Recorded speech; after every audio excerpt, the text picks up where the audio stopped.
Thank you, Benjamin, and good evening to you all.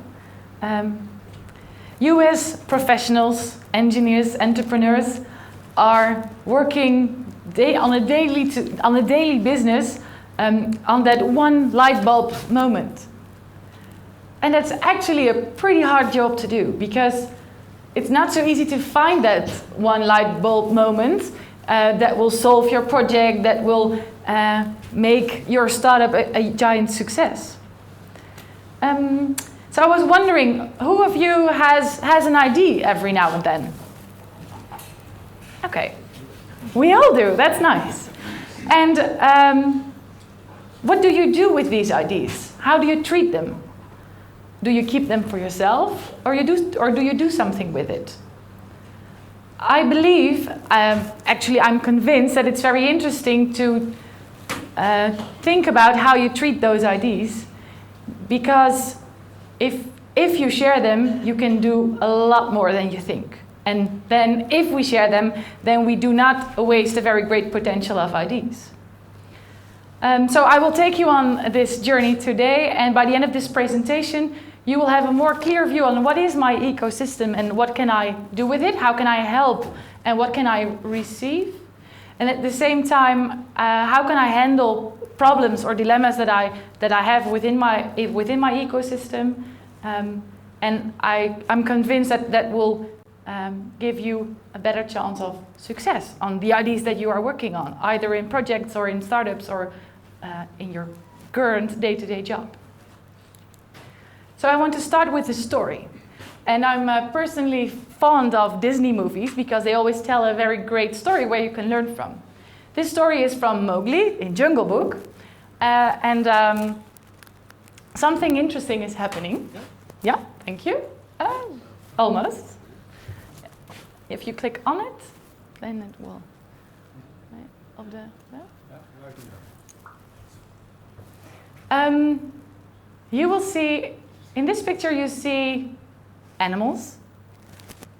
Animals that are very frightened because something is heading. They are all surrounded at the drinking place. And there is a scarcity of water. So the scarcity of water makes them concentrate around that natural drinking place.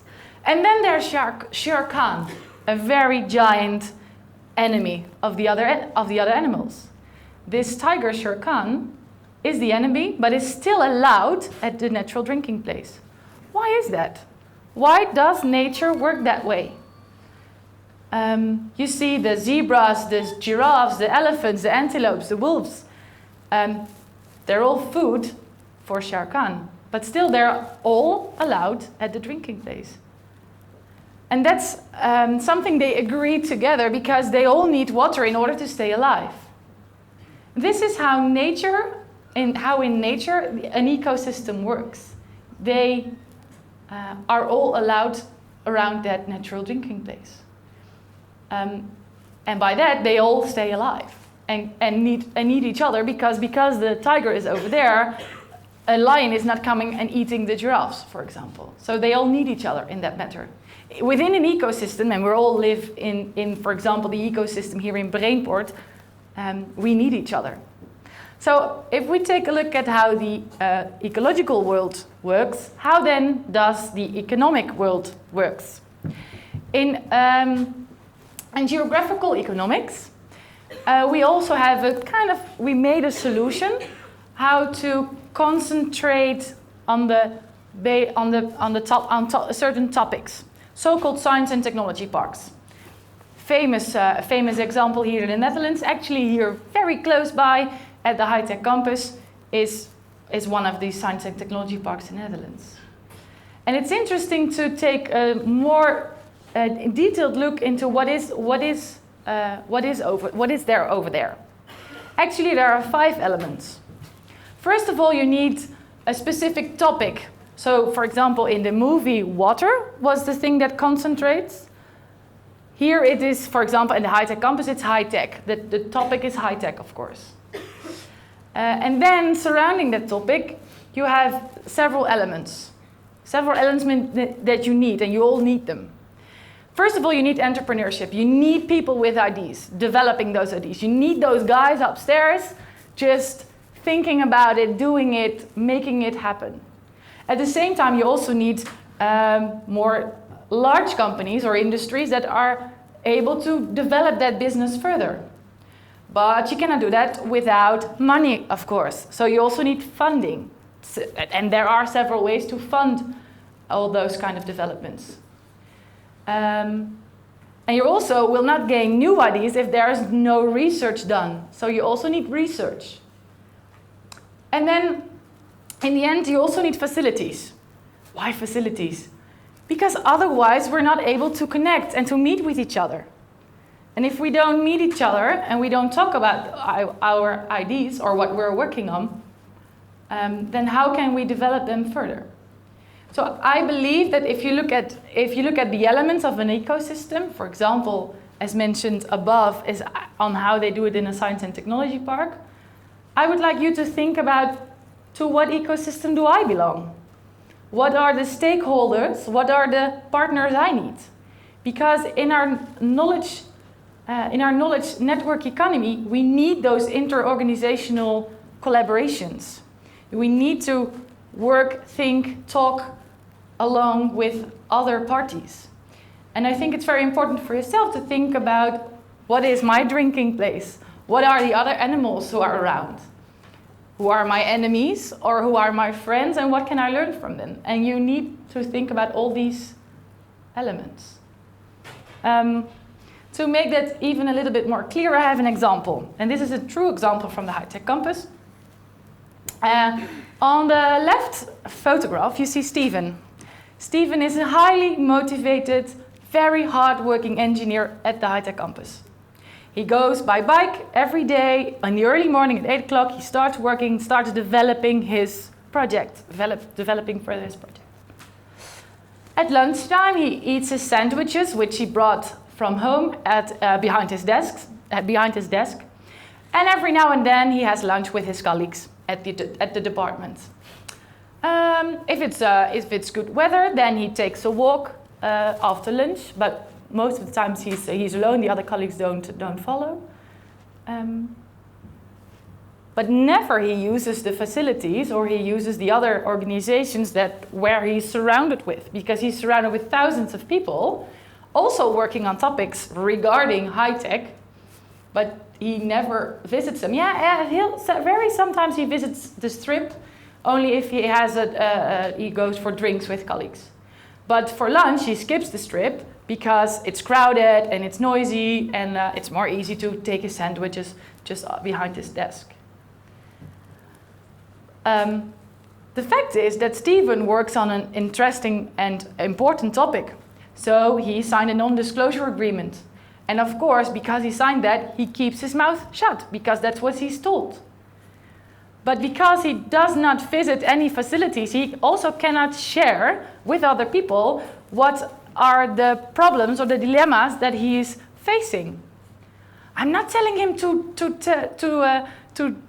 tell his solution to others, because I also don't want the enemy to go away with it. But I'm actually very curious what could happen if he just would share the dilemmas or the challenges he is facing. Because there are also other examples. For example, at the Maintenance Value Park in Terneuzen, also in Holland, or in the Netherlands,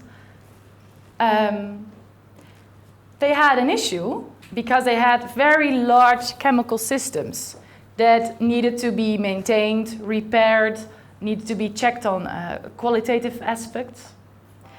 And they used to build very large scaffolds to be able to do the maintenance and repair. But those large scaffolds are specific per system and therefore very costly. And at the same time also very intensive to build up. So they gathered around with several parties, actually all the stakeholders we just talked about. So the University of Applied Technology was present at the brainstorm table, but also the University of Delft, the very large company Dow Chemical and its suppliers, and other parties that could think along, how can we do this in another way? So just as where they first built those large scaffolds just on the photograph on the right, they now work with a new solution. What would the solution be? Well, actually, the solution is to use rope access teams and drones in order to climb up those chemical systems, and also in order to film how can they provide the correct maintenance or repair. A totally different solution by organizing the creative process together with the stakeholders. And of course, it was risky for the suppliers who first offered the scaffolds to think about a new solution. But in the end, everyone is also very enthusiastic about the rope access teams. So in my opinion, it is possible. And then it's also scary, because I now tell you to connect and not to protect. And that means that you have to think about, how can I benefit from the other stakeholders by also taking into account I don't want to spill over my very important knowledge.